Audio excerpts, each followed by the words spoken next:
All right, y'all, welcome to the Scott Horton Show.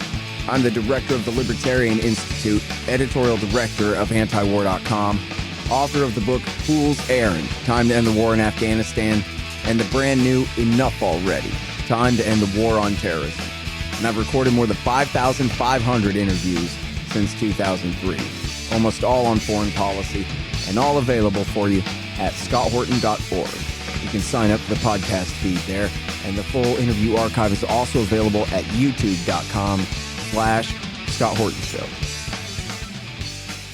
Okay, you guys, on the line, I've got Misty Winston from action4assange.com. Use the digit 4 there, action4assange.com.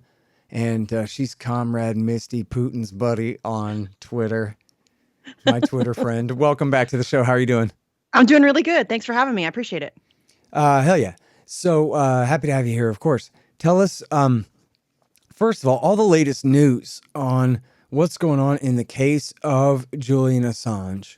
I know, to start us off here, that he is awaiting appeal to the very highest authority in the UK now, his very last appeal after it got kicked back down and worked back up again, up and down the chain of the courts there. This is the last one before it goes to the European Commission or some other damn thing. I don't know. But he's still locked up in prison. I think he's not in solitary, but he's still in prison, in Belmarsh prison in the UK. And then that's all I know. So now catch us up to date on the latest. Well, a lot has been going on this week. It's been a very busy week in the world of Assange. So as you mentioned, he is currently waiting for the request to appeal. They put in what's called perfected grounds for appeal a couple of months ago. It's been a while. And basically, as you said, it's just like a Hail Mary pass. It's like, hey, are you really sure you don't want to hear our appeal? So that is almost certainly going to get denied. It's already been denied. The appeal has already been denied at one point. As you said, it's been kicked down and then back up the court, the little chain of command there. So there are a couple of other legal options in the UK. As you said, the European Court of Human Rights is a possibility, but he's really kind of running out of legal options here. Christian Harafsnan, who is the current editor-in-chief of Wikileaks, has said that there's a very good chance that Julian Assange could be extradited to the United States within weeks. So that is where the court case currently stands. But this week has been very busy. On Monday, 5 international newspapers came out in support of Julian Assange. They, published an open letter of appeal to the United States to drop the charges against him. So the New York Times, The Guardian, Der Spiegel, El País, and Le Monde, who were the 5 publishing partners of Cablegate, which Monday was also the 12-year anniversary of Cablegate. So that is kind of why they decided to come out with this letter at this time. So that was something that, obviously that kind of support is welcome. It's also very frustrating because in particular, the Guardian, but also the New York Times, they have had a very heavy hand in kind of assassinating Julian Assange's character over the past decade. They have been throwing him under the bus, publishing false stories about him, all of that good stuff. So while it's good that they're, finally coming out and support 12 years too late, it is also very frustrating to see them do that. And then we've also had, as many people who are on Twitter probably saw, Elon Musk, who has been incredibly silent about what's going on with Julian Assange. He's such a free speech warrior. But even in putting out his poll, he said he's not expressing an opinion. He just wants to know what everybody thinks about it, which, again, very frustrating. But it's cool that Elon Musk put out this poll, which got like 3.3 million votes or something, over 80% in support of pardoning Julian Assange and Edward Snowden. It's troubling to me that he phrased it in that way because, in my personal opinion, a pardon isn't needed. The charges should just be dropped. But that's up for argument. A lot of people think that a pardon would be good because it prevents them from coming back with charges later. But that's, up to just, personal opinion. So that was also very cool to see. But yeah, there's a bunch of events happening tomorrow. Tomorrow's the International Day for Human Rights. So you can expect a bunch of tweets from a bunch of war criminals about how human rights are so important, which is always fun. But there are global events taking place. And by tomorrow, you mean Saturday the 10th? Yes, Saturday the 10th. The thing of it is, too, is we're talking about all of this in the year 2022, which is 12 years after the big leak. And even 8 years after the, pretty big leak with the, election in 2016 and all of that. And so I think there's probably a lot of people who know some about one aspect, but not the other, and Yes. vice versa. And then also people who really don't know much at all about WikiLeaks. I don't know, some guy posts leaks, Yeah. and maybe don't even know what's so important about it all. So what is so important about it all? Well, and you're absolutely right. I think, and that's one of the biggest problems that I have in, kind of advocating for Assange is that a lot of people think that he's in prison for the 2016 stuff. And that's just not the case. He's in prison currently for the releases of 2010, the Iraq and Afghanistan war logs, the collateral murder video, the Guantanamo files, all of that stuff, which were the leaks that were given to WikiLeaks through Chelsea Manning. So yeah, there's a lot of and there's a lot of people, a whole lot of people who don't know who Assange is, have never heard of him, or if they have heard of him, it's like in passing, and they are like, oh yeah, is he that leaks guy or whatever? But they have no idea what's happening to him, or more importantly, how what's happening to him affects everybody. And that's what makes this case so crucial, is that, if you care about anything, it doesn't matter what you care about. If your issue is environmentalism, education, if you're anti-war, if you're whatever, it doesn't matter. You cannot effectively fight for the thing that you care about if you do not have the ability to speak, if you do not have the ability to publish truthful information. And so what's happening to Assange impacts everything else that we're fighting for. And he is a journalist, and he will be the first and only journalist who will ever be charged under the Espionage Act, which sets obviously a very dangerous precedent moving forward. This essentially gives the United States global jurisdiction over information and journalism, which is pretty terrifying. That's a pretty terrifying concept. This is one that, in my opinion, and I realize I'm biased because this is what I do, but in my opinion, we can't afford to lose this one. This is a big one. This really does. I mean, I know that you're big on Yemen. You can't fight for Yemen if you cannot put the truth out there, if you can't educate people, if you can't have conversations, if you can't inform yourself and others about those causes, you cannot effectively fight for those things. And this really is a turning point, in my opinion, in human history. We're going to go one of two ways here. And it's not looking good right now, unfortunately. Yeah. Look, I think that's totally right. And the simple distinction that people got to understand, Assange is the leakee, not the leaker. They make up this stuff about hacking this and that. That's a bunch of disproven crap. Everybody knows that. None of that is right. All he did was say, yeah, you ought to give me those files. And he took those files, and you just listed them earlier, the newspapers who published stories based on all the files that he handed them. So when they put that on the front page of the New York Times and any of the rest of these, they're not doing anything qualitatively different than him when he just posts the document without a paragraph analyzing it at the top. He's just saying, here's the document.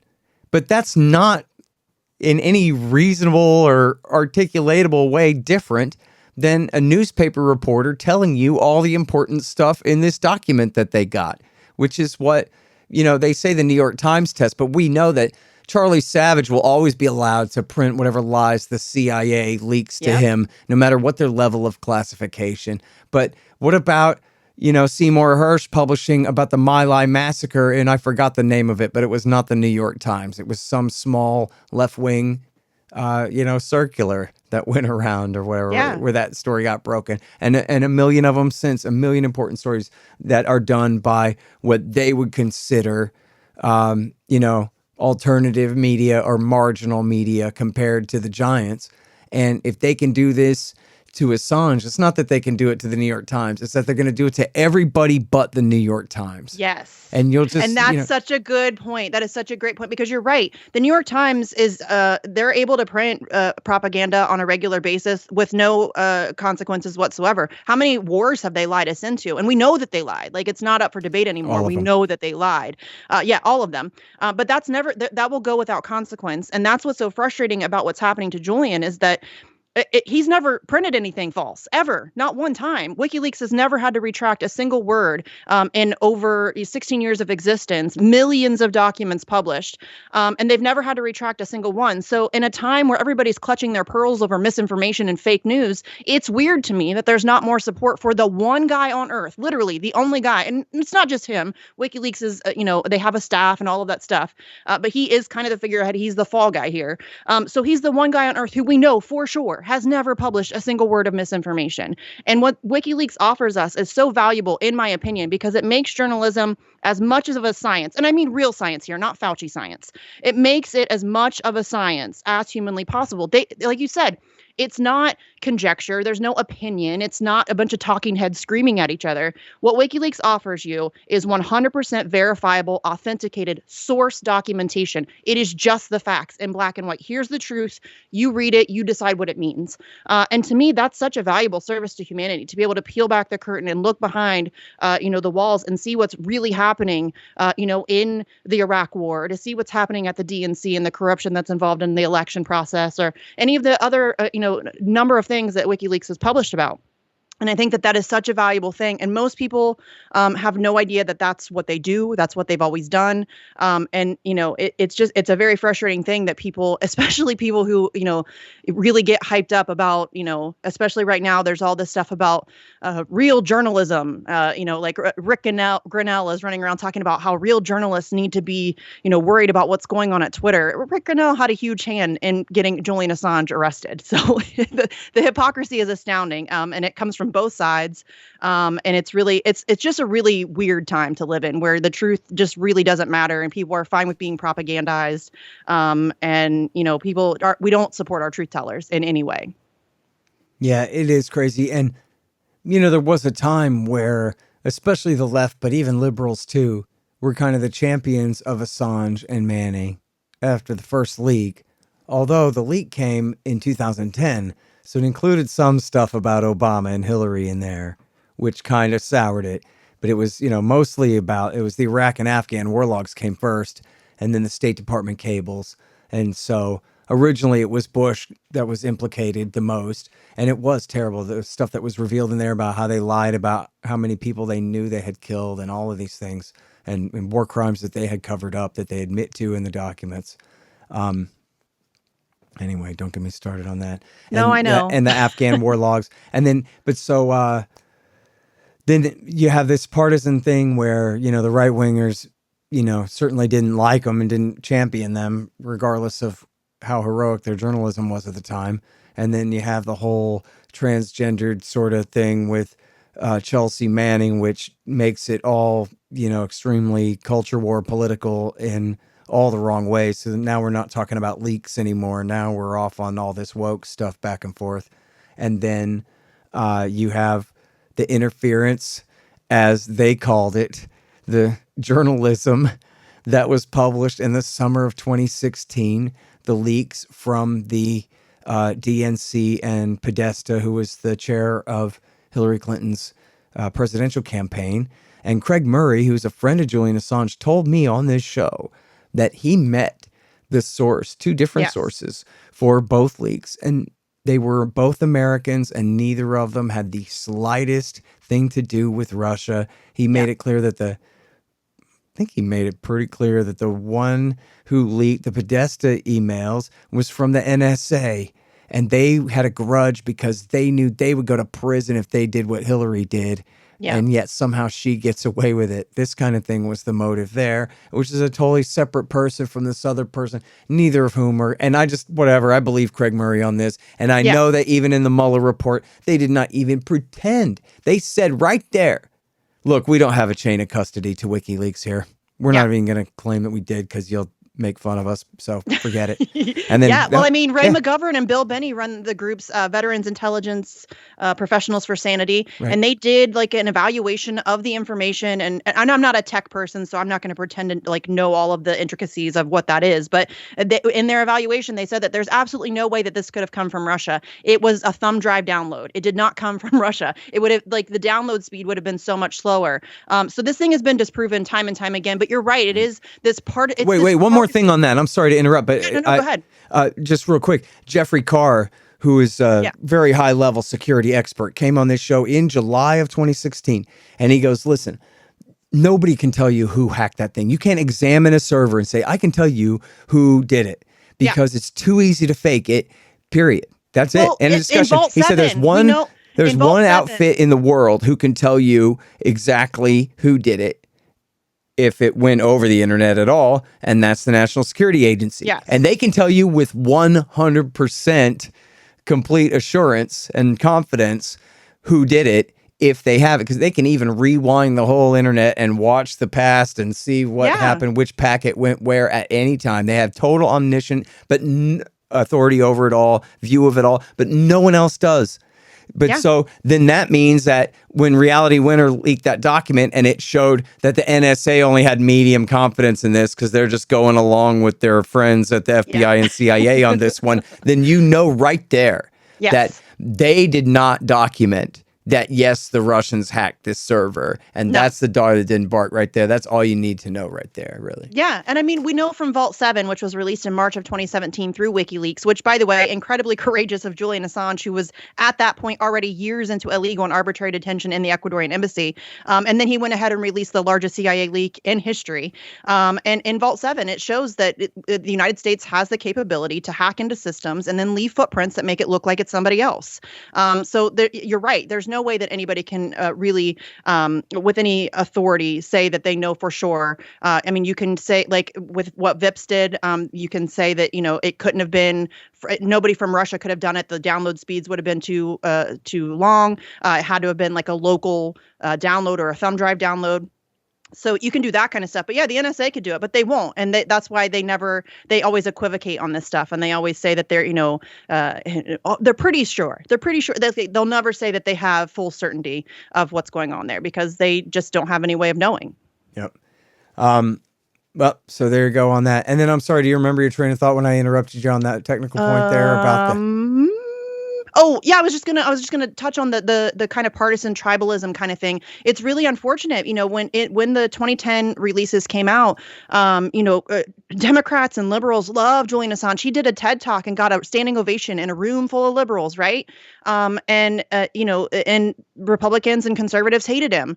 And then the 2016 leaks come out, and all of a sudden liberals hate Julian Assange and conservatives love him. And Donald Trump saying, "I love the WikiLeaks." You know what I mean?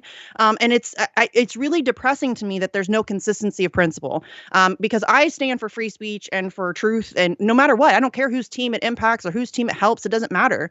And there is none of that in our political landscape right now. And Julian Assange is an unfortunate victim of that. It's sad to watch people kind of just completely throw their principles under the bus because their team is impacted one way or the other. Yeah, seriously. Hey, you all, it's fundraising time again at the Libertarian Institute. We try not to do this to you too often, but business is business after all. I got a great group of guys and a gal at the Institute, and I got to pay them. So just go to libertarianinstitute.org/donate to pick your price and help out. We've got some great kickbacks too, books and shirts. Great ones. That's libertarianinstitute.org/donate. And thank you all very much. Hey, y'all, Scott Horton here for Tennessee Hot Sauce Company. Man, this stuff is so good. They got all different flavors. Garlic habanero, honey habanero, pineapple habanero, poblano jalapeno, and the blood orange ghost. They're all so good, I swear. And for a limited time, Tennessee Hot Sauce Company is featuring official Scott Horton Hotter Than the Sun thermonuclear hot sauce. It's full of Carolina Reapers, scorpion peppers, Dr. Pepper, hydrogen isotopes, and all kinds of things that'll burn your tongue clean off. Seriously, it's really good. Get yourself a hot sauce subscription. Spend $40 or more and use promo code SCOTT to get a free bottle of Hotter Than the Sun hot sauce. That's tnhotsauceco.com. Hey, y'all got to check out these awesome busts of our hero, the great Ron Paul. They're made by the renowned sculptor Rick Casali. They're 13 inches tall, hand-painted bronze resin based on Casali's brilliant original. Y'all may have seen mine in the background on my bookshelf in some recent interviews. The thing is unbelievable. Check out this incredible piece of art at rickcasali.com/Ron Paul, and you'll see what I mean. Use promo code Horton and you'll save $25, and this show will get a little kickback too. That's rickcasali.com/Ron Paul. Casali is Casali. rickcasali.com/Ron Paul.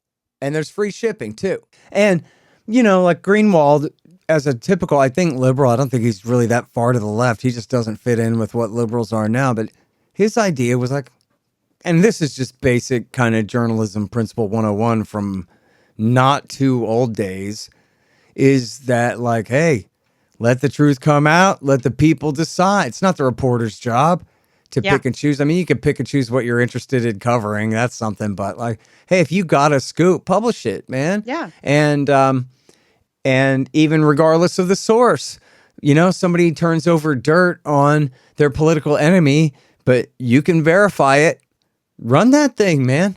Yeah, that's what journalists are supposed to do. If you get information that is verifiable and it's in the public interest, you publish it. Period. End of story.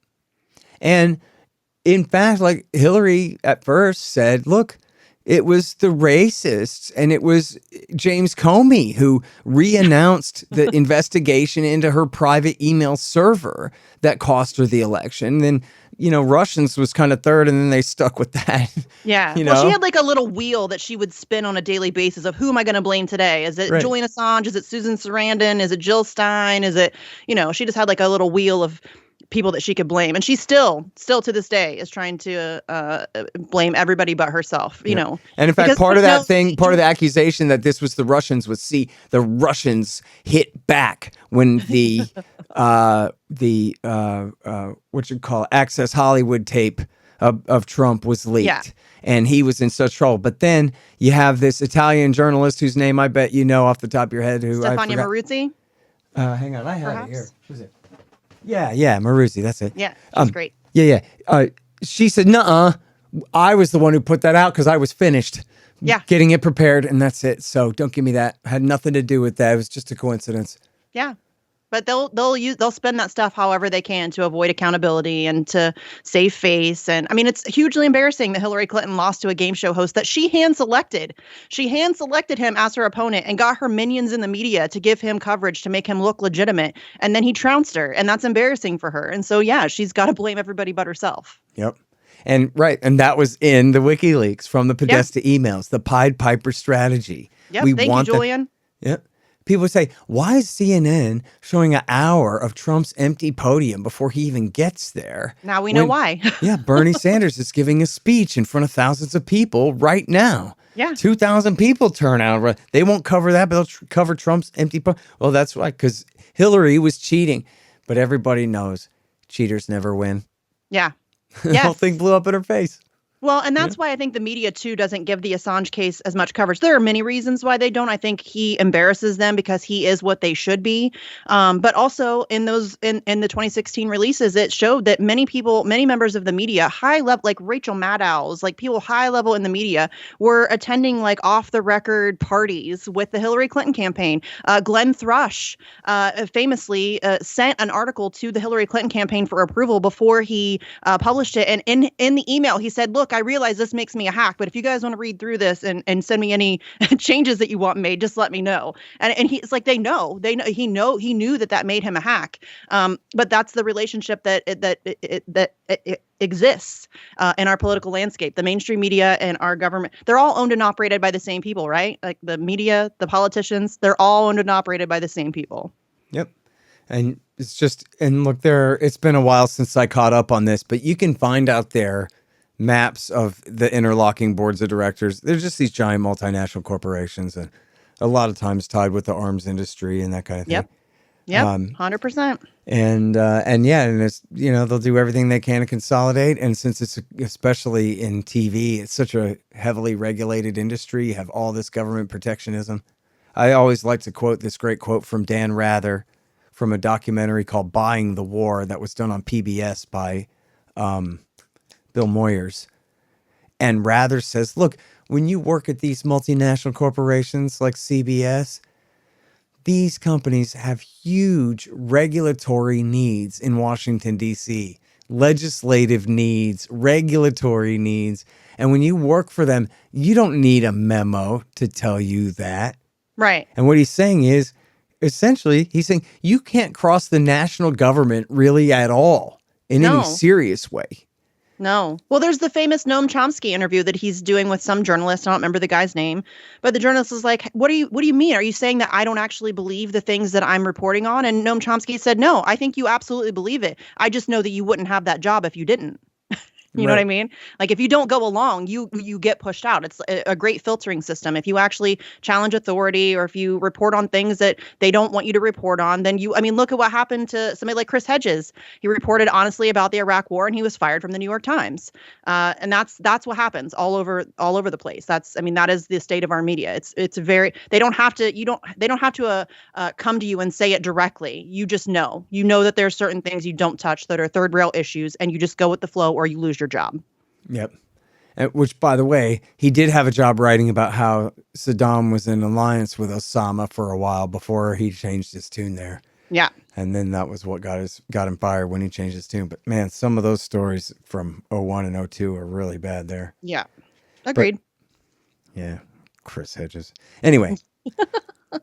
Listen, so I'm so glad that you're doing this. I mean, hell, imagine if this happened to any of us, that you get locked up for publishing a secret that got leaked to you in the or at the hands of the United States of America. And look, he's not an American citizen, but if he's under the prosecution, under the control of the U.S. government, that makes him a U.S. person. And that means that the Bill of Rights applies to him. Well, that's what's another very frustrating thing about this case is the U.S. very much wants to have its cake and eat it too here. Like you said, he's not an American. He's never lived in America. WikiLeaks is not an American publication. And yet they think that they have the power and authority to prosecute him under the U.S. Espionage Act, which is crazy. It's crazy to me that, I mean, the journalists around the globe should be terrified about what's happening here. And, the fact that this has been able to go on for as long as it has is really disheartening. It's really depressing that this is something that's gone on for this long. He's been I think it was yesterday was the 12-year anniversary of his actual initial arrest. And he's been in some form of incarceration or detainment ever since then. That's 12 years of this man's life that he has given up simply just for publishing the truth. They have a 100% record of accuracy. So that's a really scary thing. And the idea that the United States is able to go after an Australian citizen through the UK is crazy. All right, so tell us about the activist community involved in trying to keep the pressure up on this, because I know you got a lot of friends and allies who people listening can themselves ally with, and hopefully we get some multiplier effect going on here. Yeah, for sure. So if you're in the States, there are a lot of groups all over the country. As I mentioned earlier, there's a group in Denver. My friend Kendra runs that group. There's a group in Boston. My friend Paula. Wait, what are they called? So I think Denver is Denver Free Assange. Boston is Assange Defense Boston. Tulsa, I don't think Tulsa has like an official name. I think it's maybe Tulsa for Assange or something like that. But it's just like these small kind of pocket groups throughout the country. There's a DC group that just recently was formed. They do a lot of work at like going to Merrick Garland's house. They hold regular vigils directly outside of his actual personal residence, which is great. So there's a DC group, there's a Seattle group. And if you just search on like Twitter or whatever, Assange Seattle, I'm sure that it'll come up. But yeah, there's groups happening that are popping up there. The support has been growing. I mean, over the past, so he was arrested April 11th of 2019, and since then, I've witnessed the support growing just exponentially. It's crazy how fast it's happening, and it's at the same time it's too slow. He is in poor health. He had a mini stroke, not this past October, but the October before. He supposedly got COVID, and he's been subjected to psychological torture for over a decade. So he's not doing well, and obviously. And so, we need this to happen much quicker, but it is very cool to watch things grow. And the activist community is really, it's so global. I cannot say enough good things about the people in London. They're out there like twice a week, every single week, rain, shine, snow, COVID, didn't matter. I mean, they would go outside and pretend to exercise when they were on lockdown so that they could keep up their regular vigils. They are absolutely just the most amazing, most passionate activists that I have the pleasure of knowing. And they're great people. There's people in Australia, they've been doing a lot of work on getting a lot of MPs to sign on to a bipartisan group to pressure the now Albanese government to kind of do more for Assange. It's their citizen. And unfortunately, they really don't do much in terms of fighting for him. So yeah, there's activist groups all over the place. There's constant efforts being made, whether it's on the ground or online. It doesn't matter. There's always people trying to do something, raise awareness about it, which is really cool. It's really been, you know, when things are bad, I'm always like, yeah, but look at how much the support has grown. And we really have come a long way. So, I mean, if you just look at the Elon Musk poll, I was shocked. Honestly, I thought, oh, here come the trolls. The anti-Assange trolls are going to take this poll over. We'll probably win it, but it'll be close. And it was over 80% support. So that was really, I mean, obviously not a scientific poll, and was worded very poorly and made the mistake of putting Assange and Snowden together in the same poll when they should have been separate. But, you know, I'll take it. I'll definitely take it. The support is growing for sure. That's great. All right. Now, I interviewed John Young from Cryptome last week. And if people go to cryptome.org, he has a file. You can download the entire collection of the State Department documents, unredacted. Yep. There. But WikiLeaks itself has been undergoing a lot of problems lately. I don't know if you realize that, but even the all-important "niet means niet" memo is now a 404 error. And I wonder, does anybody know who's actually running that site right now? I asked them on Twitter, like, hey, what's going on with the site? Can we help you in any way? Is there any kind of thing? They're still tweeting. So there's somebody home, but I don't want to be too paranoid about it. I know that computer systems break down over time and whatever, but it seems like they don't have somebody there to fix it, or I don't know what's going on. Nobody knows what's going on. And frankly, it's really disturbing that they haven't addressed it publicly. We've been talking about it since it started happening. We've been asking questions and nobody has really addressed it. Some people have addressed it who don't. I mean, it's just like random Twitter people be like, oh, yeah, but they said this happened. I'm like, but who are you? Like, are you an official with WikiLeaks? How do you know? Like, who told you? Yeah, I don't want to be too conspiratorial either, but it is disturbing to see, the receipts disappearing in real time. I mean, that needs to be addressed publicly. So hopefully somebody at WikiLeaks will address that issue and make it clear what's going on. Obviously, if it's something, that they're under attack. I mean, all the time. There's no question about it. And all of the money, time, and resources that they get or that they have is a lot of that is spent trying to save Julian's life. So if there's a good explanation for it, then just let us know. Like we need to know what's going on, and we need to know that those documents are secure and they're not just going to get wiped out, because I mean that is a historical record and that needs to be protected. So yeah, I don't know. Nobody has really addressed it of any official capacity that I'm aware of. And I really hope that they do soon. Yeah. All right. Well, listen, I'll let you go and hopefully have a good rest of your afternoon there, Misty. But I really appreciate your time on the show and all your dedication to this all important issue here. And thank you. Just really quickly, because of the New York Times, The Guardian, all those people. So I did like a monster thread of local newspapers in the United States. Oh, okay. That's right.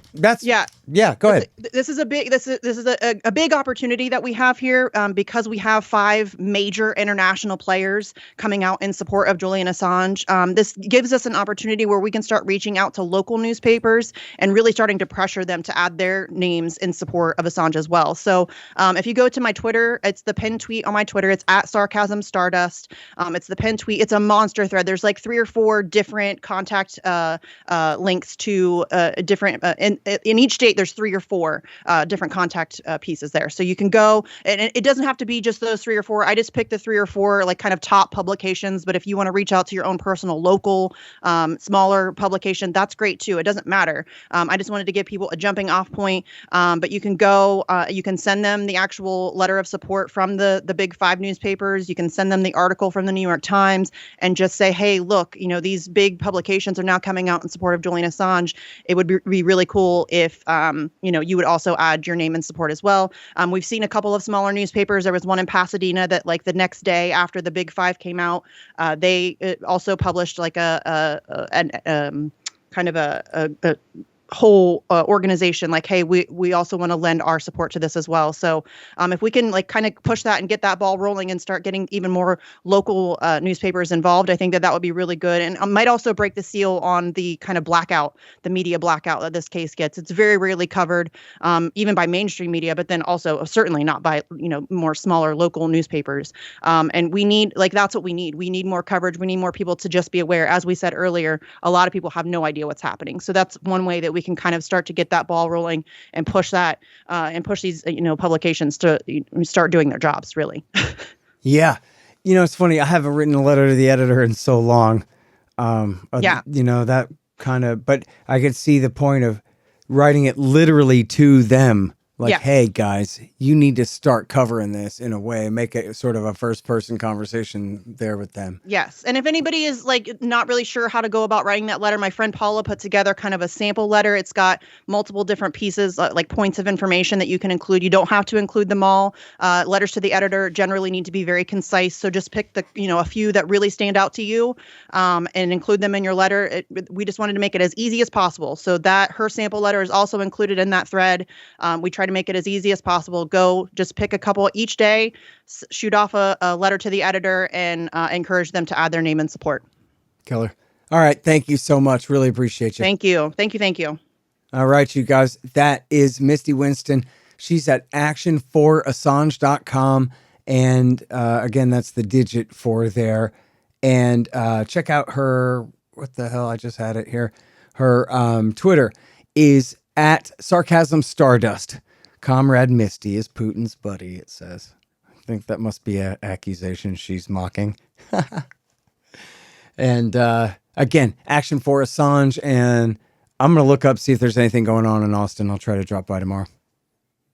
The Scott Horton Show, Anti-War Radio, can be heard on KPFK 90.7 FM in LA, APSradio.com, antiwar.com, scotthorton.org, and libertarianinstitute.org.